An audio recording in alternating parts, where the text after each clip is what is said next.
So, what sparked your thought of starting My Garden Emporium? I asked myself a question. When I turn probably old, what's the one thing I regret about? Always wanting to start and was not courageous enough to quit my current job and start, and dream always becomes a dream. I've known few friends of mine who have gone through this journey, like been in corporate life, want to start something. But typically, people think about SaaS companies. I just launched on June 1st. Within a matter of weeks or months, I got really good traction. A lot of people asking me more than plans because my first launch was only selling plants online. So, can you give us some thoughts on like why did you choose this specific problem? In new metro cities across the globe, we are losing greenery in the urban space, in the urban spaces. This is one of the biggest problem we have to solve, and there are very less players solving this space. And I saw a biggest opportunity in this space. So that's where I thought, okay, sustainability is one of the areas. Use the technology to solve the sustainability space. Can you talk about like corporate gifting and those segments as well? How are you envisioning to get there? So gifting segment is a major segment for us, and it's a profitable segment as well. As you scale this across pan India and all, as a PM or a technology expert, like what are the challenges that you guys are seeing that should be solved? One of the biggest challenges is logistics, as I mentioned, because shipping plants is not easy. Because shipping and handling is one of the, I think we have like 50% of the time the plant die during transit. So where we are trying to solve is having a local supply chain. When it's a local supply chain within few kilometers of land. A lot of times when we buy plants, like whether it's in US Home Depot or Lowe's or wherever, nursery just cares about just selling it us. They don't care about if we maintain it. How do we even take care of it? Nothing.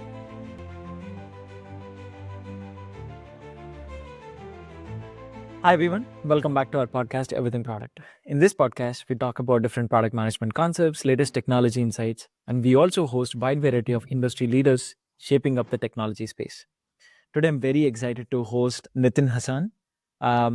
He has a fascinating journey from leading massive tech projects in top big companies like Meta and Microsoft. And now he has started his own company and he has also been continually mentoring several startups. He's currently the founder of My Garden Emporium and Career Kickstart Club, along with being a fractional CTO at Business Kickstart Club.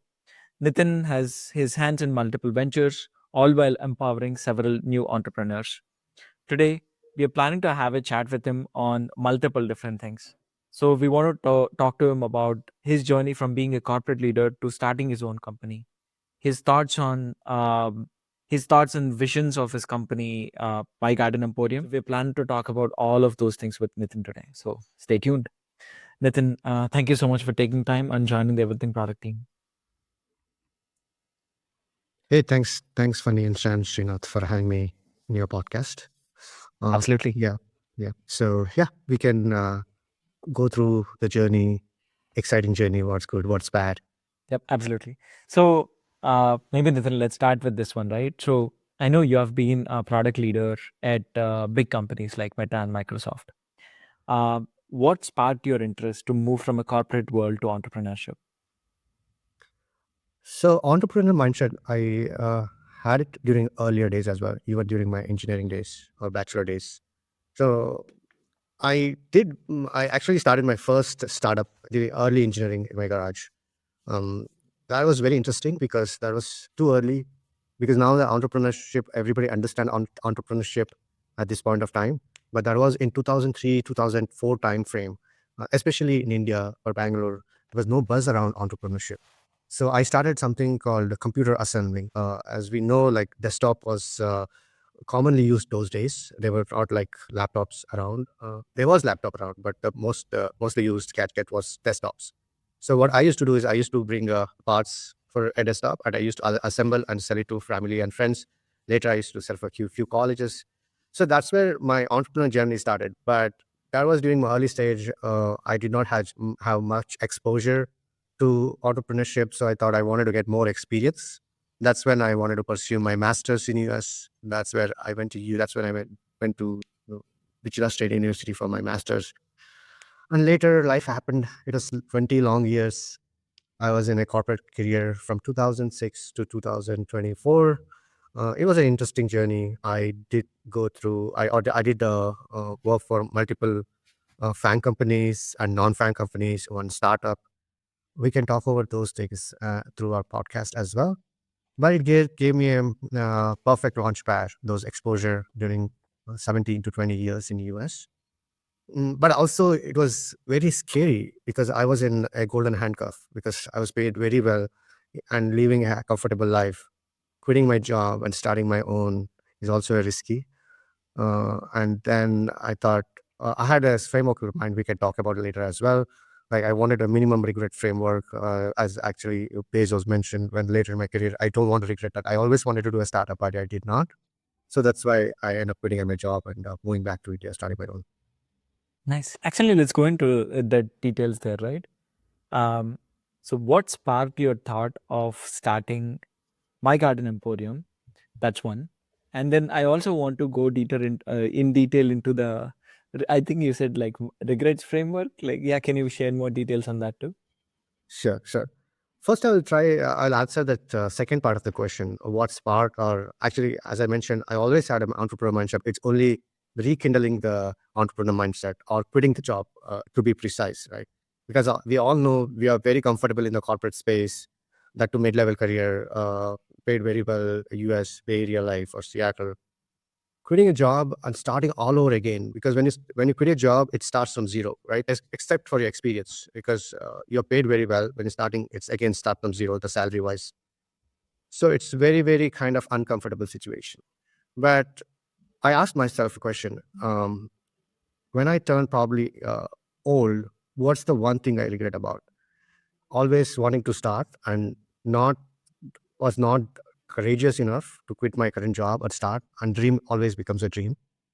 Or what's the worst case scenario? Even if I quit the corporate life, my startup fails, I can anyway go back to corporate life. That's not hard for me. But I will get a bigger exposure of starting a company. So these are the things I used to at least jump from corporate life to an entrepreneur journey. That makes sense. And can you talk more about My Garden Emporium too? The reason I'm asking also that, right? So I've known few friends of mine who have gone through this journey, like been in corporate life, want to start something. But typically people think about SaaS companies. And that's what we have been doing for quite some time. We know the thoughts there. I mean, we know how to build products there. We'll probably have contacts, find engineers, etc., etc. I mean, even for My Garden Emporium, I know it's tech. I mean, at the end of the day, we do tech and we are solving a problem. So, can you give us some thoughts on like why did you choose this specific problem? That's a very interesting question. As you mentioned, I'm also the My Garden Emporium tech is heavily involved. But way I think businesses is like I know I'm from a SaaS company or I work for Amazon, Facebook, and Meta. It was easier for me to start something similar. But way I think about business use cases is basically picking one problem and solving it. I think that's where I think most of the startup journeys are successful. When you look back, right? So there are a lot of SaaS companies, and today you've seen there's a lot of hype or boom around AI, and I feel that's just genuine, and things are going to change with AI. Um, and way I thought about, and by the way, Garden Emporium after landing in India, it's not my first startup. It could be like second or third, because I try to iterate fast, fail fast, and iterate fast or pivot fast. The way I picked Garden Emporium is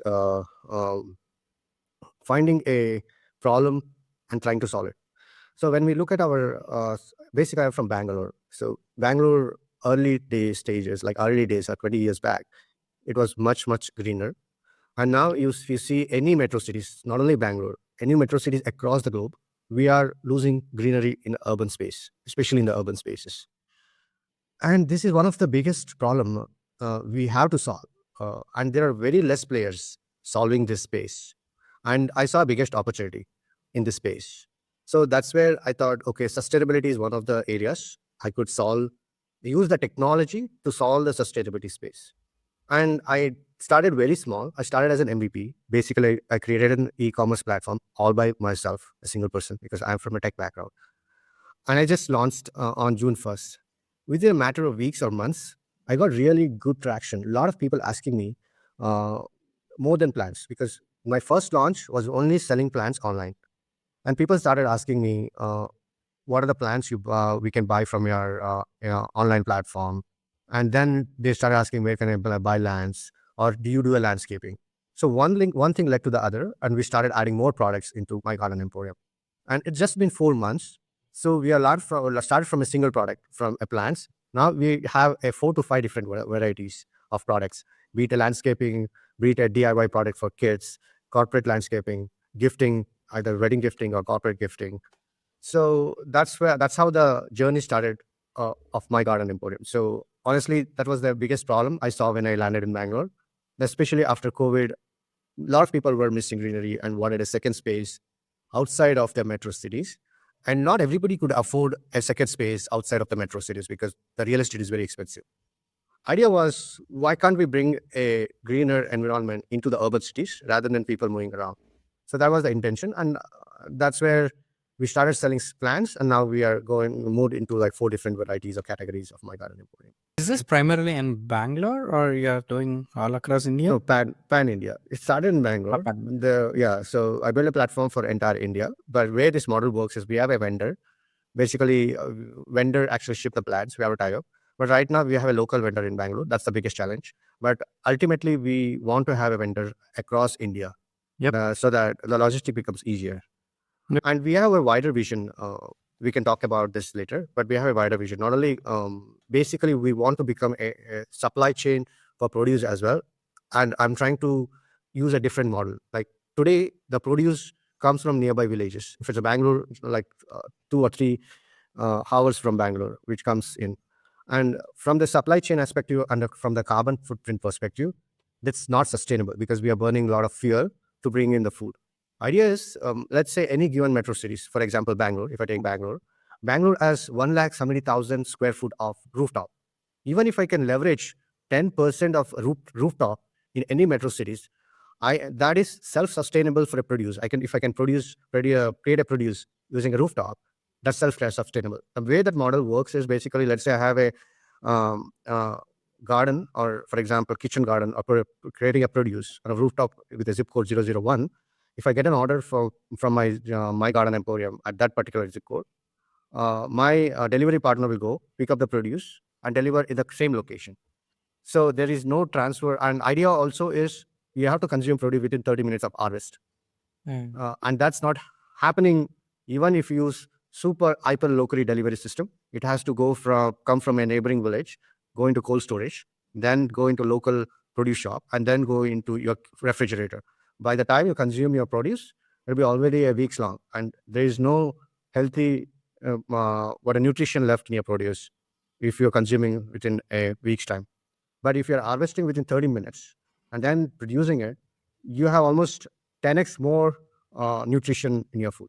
So that's the whole idea. We are working towards that, but I wanted to start something small, create a brand, and later go into that.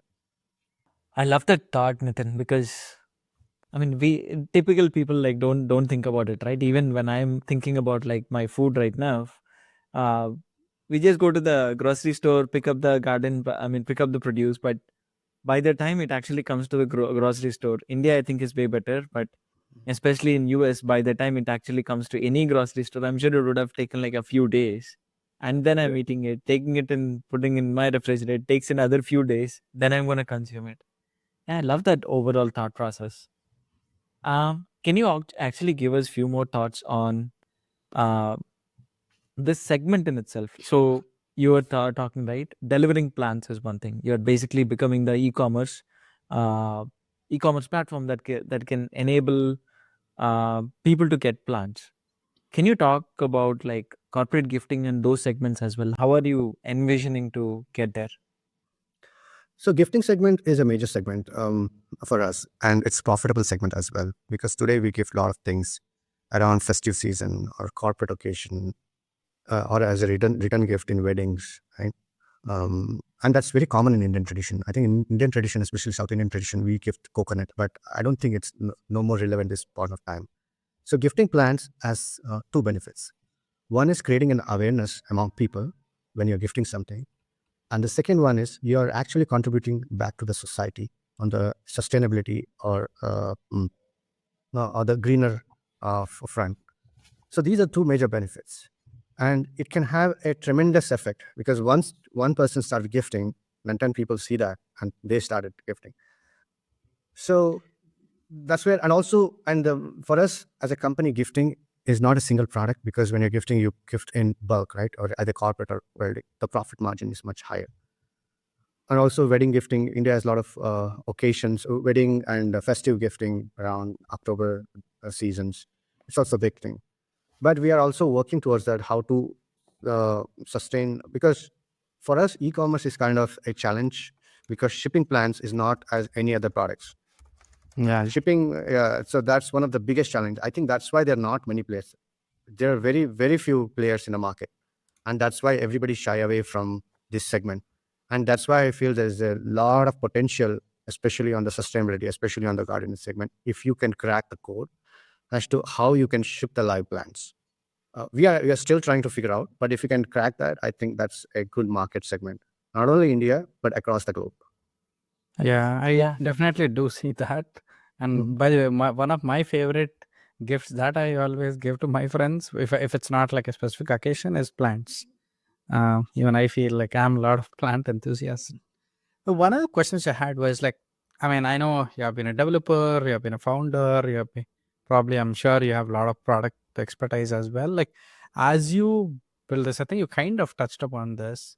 As we scale this, um, I mean, probably in a one location, limited location, probably, I know it still takes effort and it's complex, but as you scale this across pan India and all, what are like, I mean, I'm sure you guys are thinking through what are, as a PM or a technology expert, like what are the challenges that you guys are seeing that that should be solved? I think one of the biggest challenges is logistics, as I mentioned, because shipping plans is not easy. Because shipping and handling is one of the, I think we have like 50% of the time other plant die during transit because you cannot, uh, uh, first thing is watering plant itself. If you have enough water Sunlight. in the packaging, then plant will die. If you don't put enough water, also die. It should be in a moderate condition, right? And also, you cannot, even if you put handle with care, people will throw things Yep. in logistic.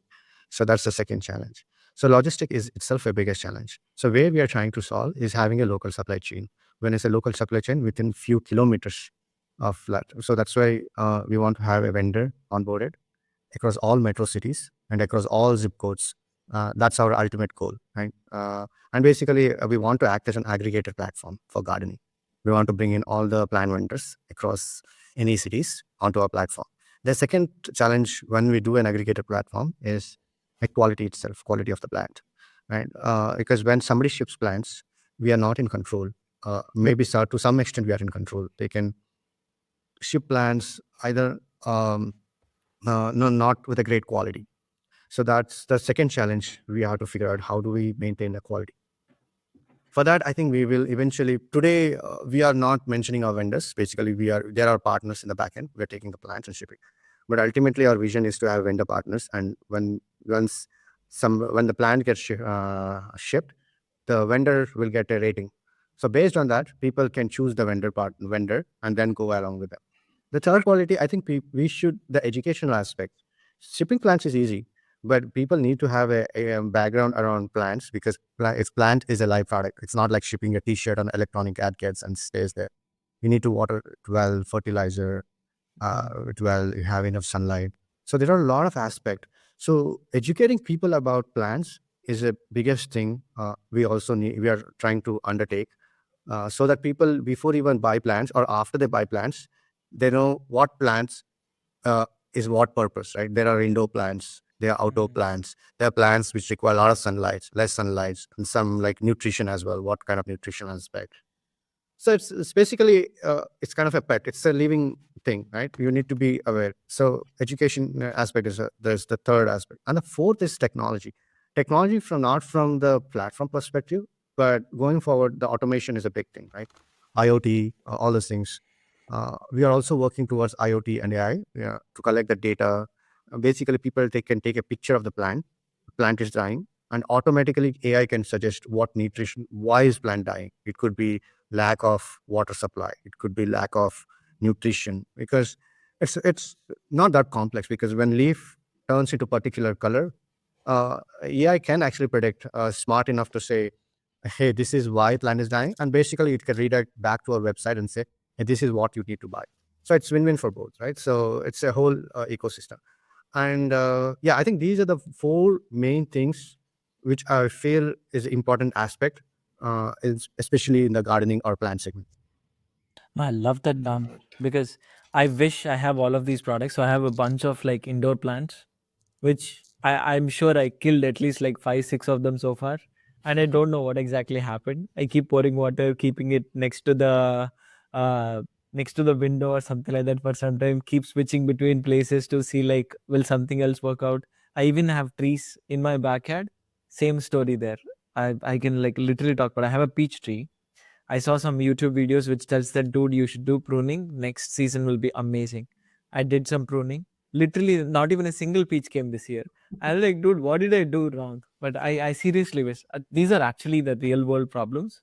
I wish there was a tool which basically tells that hey, this tree needs this specific kind of fertilizer. You need to fertilize it every month, water it at this specific period in this season, do some pruning, etc. I wish seriously there was a tool like that that makes it easier. No, Yeah. I love the thought process overall, Nathan, where you guys are not just thinking about delivery, but the entire ecosystem where how do you like keep that plant alive? How do we train people to understand all of these things? And I love the overall vision as well, where not sticking to just plants, but how do we make produce come faster to people so that they get all the nutrients and stuff. Yeah, plus one on that, because a lot of times when we buy plants, like whether it's in US Home Depot or Lowe's or wherever in India, nursery just cares about just selling it. They don't care about if we maintain it. How do we even take care of it? Nothing. There's like And one probably small sticker that gives yeah, away within few. There is Right. gone. Yeah, yeah. Even in US, right? You're right. Lowe's or Home Depot, they're once the plant is out, that's it. Either Exactly. people, if the plant is not surviving, they go back to Home Depot and buy the same plant again for the next couple Exactly. of weeks. So I think yeah, that's the interesting part of technology, right? With the technology, we can solve anything, be it from the healthcare space, or I think that's the power of technology. What we are in the industry.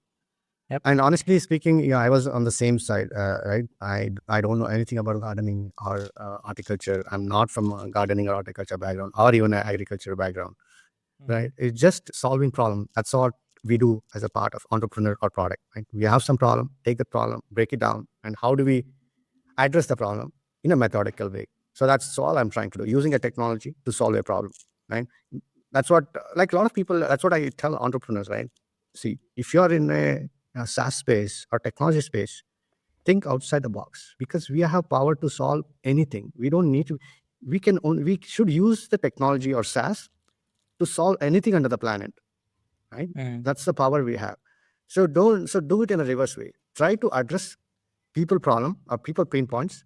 That's when the startup will be successful. Rather than don't build a product and shove it across people's throat, that doesn't work, right? Yep. So it should be solving people pain points. That's where I think businesses will thrive. That's true.